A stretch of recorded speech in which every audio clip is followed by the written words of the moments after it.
Hola, hoy en Retrologando vamos a repasar la obra de un autor muy influyente en la generación, los llamados autores del nuevo teatro español, en los años 70, 60 y 70, el ideólogo de alguna forma de este grupo, José Ruibal.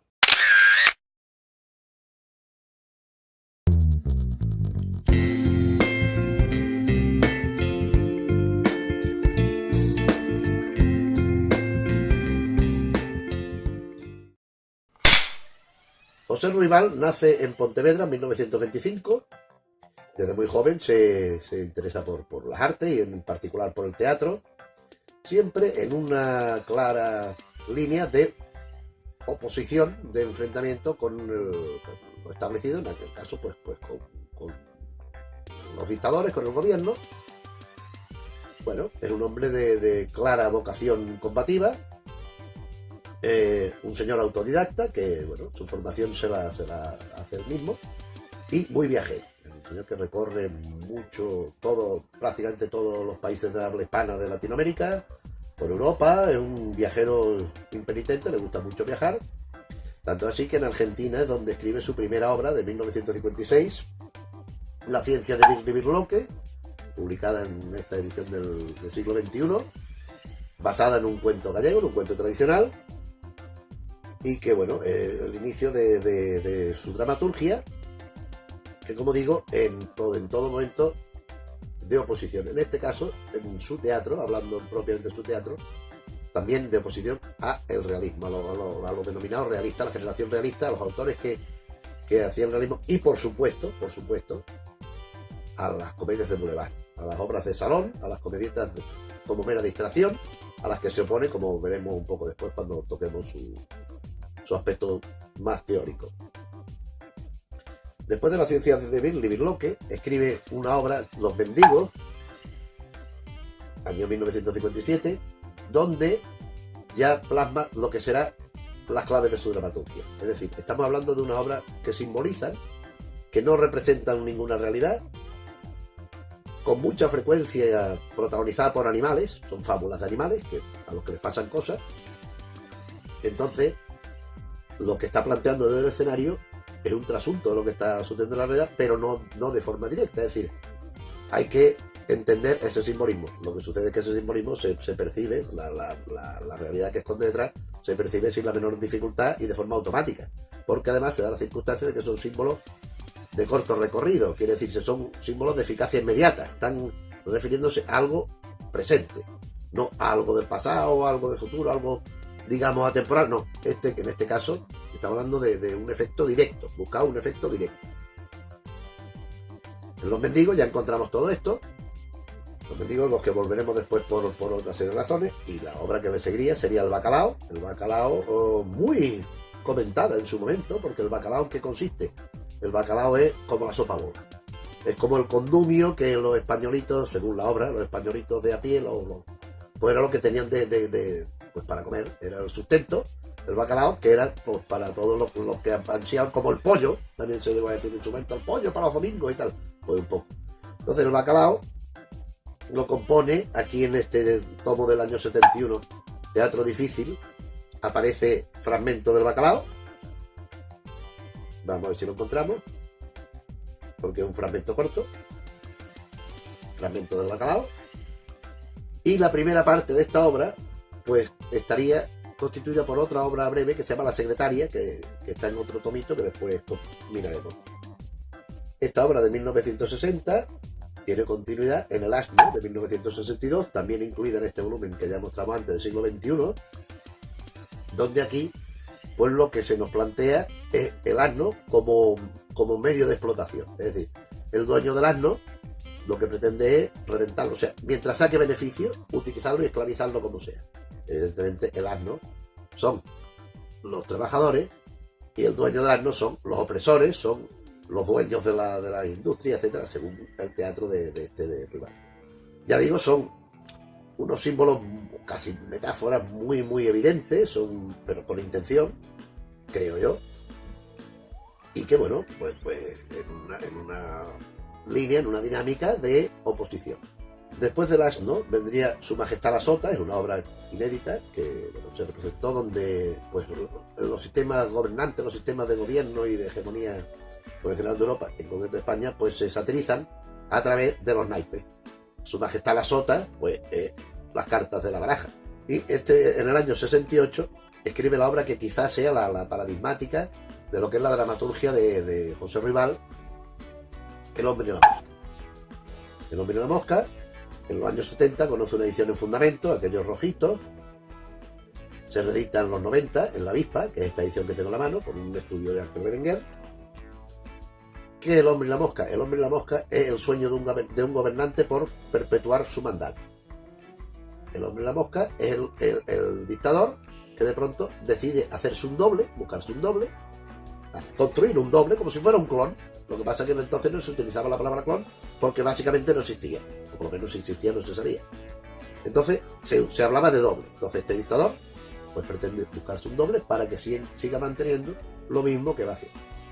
En esta obra encontramos de forma más clara y más evidente que en ninguna otra su oposición al dictador, a Francisco Franco, lo cual pues le representó una cierta demora en dar a conocer la obra, porque claro, es inequívoco. Entonces aquí también encontramos pues lo que ahora comentaré un poco más por extenso, pero que ya he mencionado, la recurrencia a los animales en escena. En este caso concretamente pues interviene un perro, es lo que indica el personaje, la nómina del personaje, un perro, en toda esta trama del dictador. Esta obra del hombre y la mosca pues se consigue estrenar en 1982. Tiene una cierta repercusión, es una obra que bueno, en cierta medida sorprende y que tiene una cierta eficacia limitada también, porque claro, es que estamos hablando de una cosa que es tan concreta que en el momento que desaparece el dictador la relevancia pues se va diluyendo, ¿verdad? Entonces en este caso, pero funcionó bastante bien, fue una obra que bueno, se considera representativa, con justicia, y que interesó al público de la época. A continuación, entre el año 1968, 69 y 70, escribe una serie de obras cortas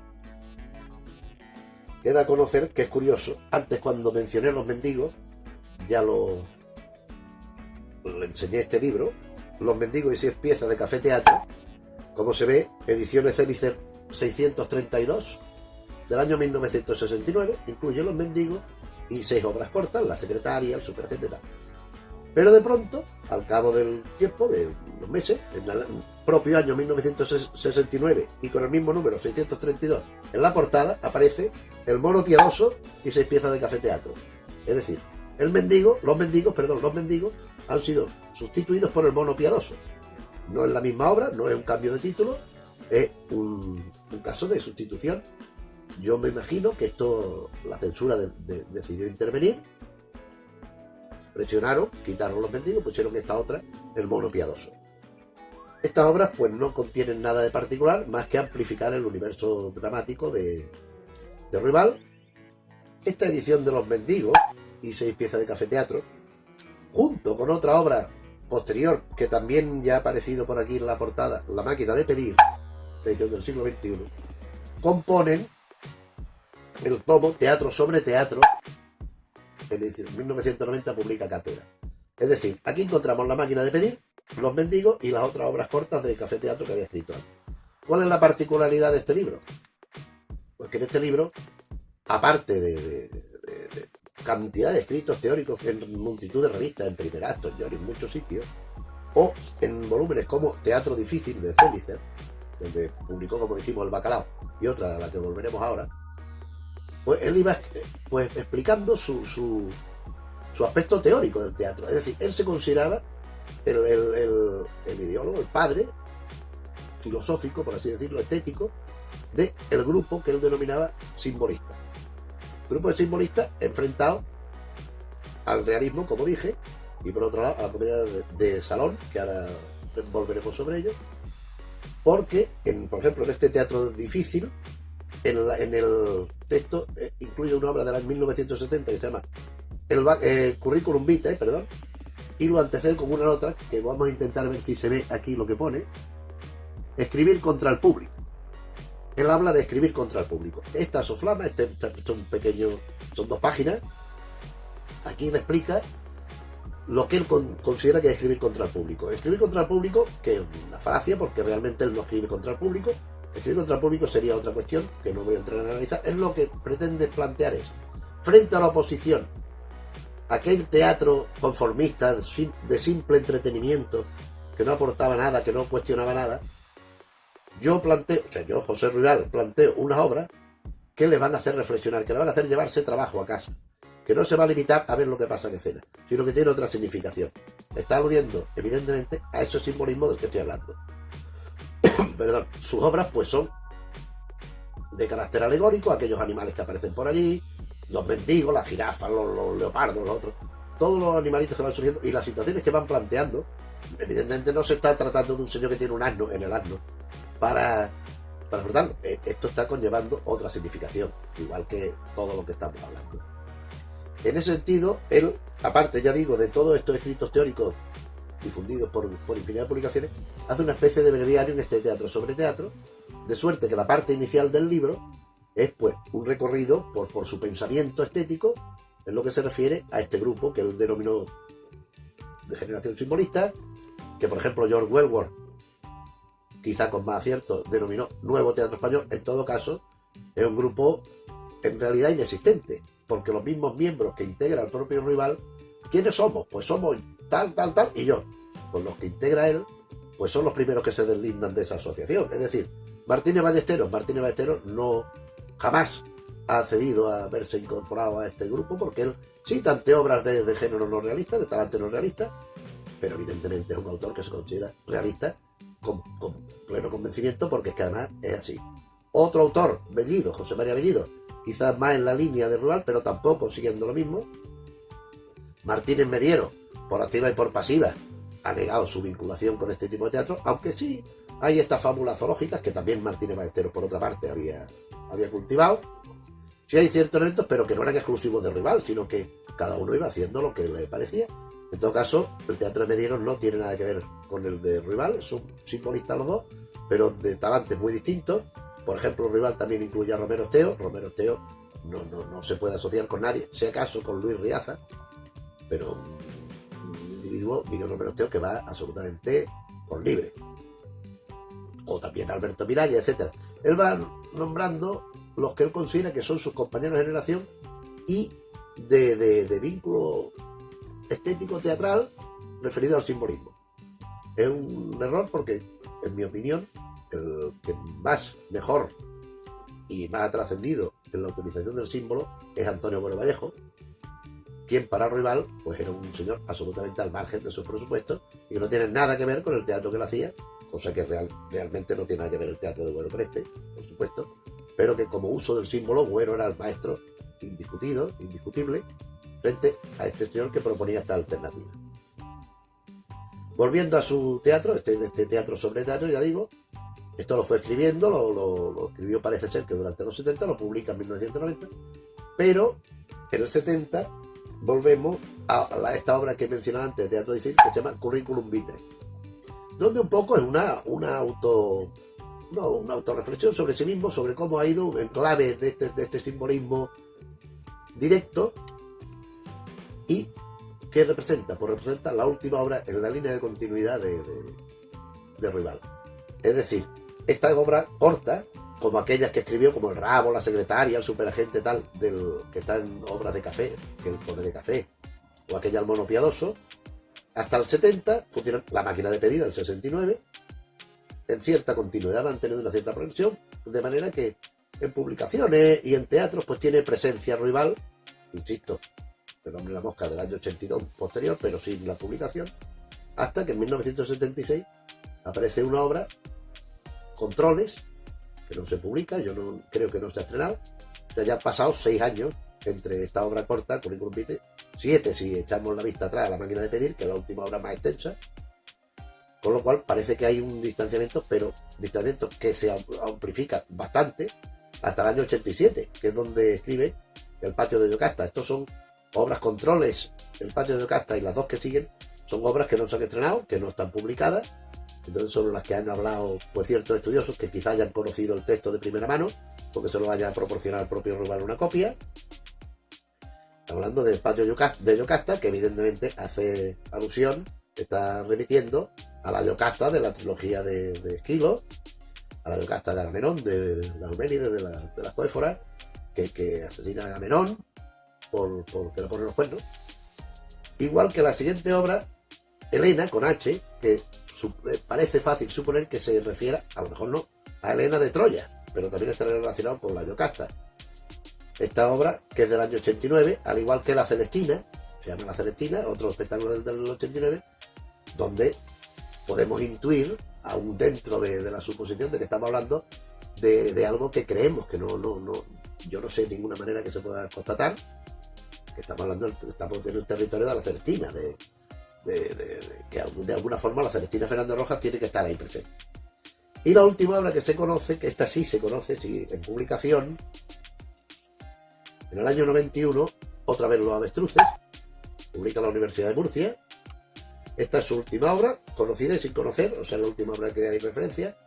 ¿A qué hace alusión Los Avestruces? Pues otra vez Los Avestruces, es decir, estamos volviendo a una época donde actuamos como los avestruces, es decir, estamos siempre mirando así para arriba y cuando viene algo que no nos gusta o que nos asusta, metemos la cabeza bajo tierra, nos escondemos pensando que si nosotros no vemos al enemigo, el enemigo no nos verá a nosotros. La política del avestruz, la técnica del avestruz.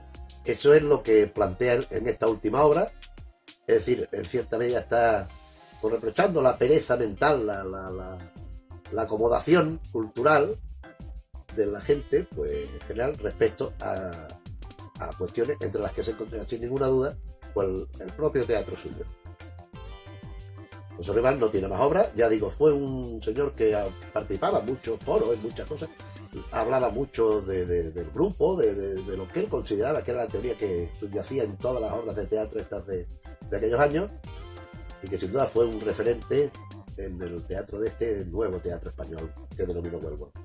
Con esto lo dejamos aquí, como siempre, pues ya sabes, si te gusta, pues le das al me gusta, si te quieres suscribir está abierta la suscripción, y también tenemos abierto abajo los comentarios donde pues podéis, pues de pronto si alguna cosa de lo que digo pues no está bien, o si está bien, o he sido que no me he acordado o que he tenido dudas, pues lo podéis corregir, podéis a toda vez que podéis sugerir temas que podemos ir planteando a lo largo de los distintos vídeos del canal de Retrologando. Está abierto todo porque a fin de cuentas es tu canal como mío, como de todos. Aquí estamos. Hasta otra.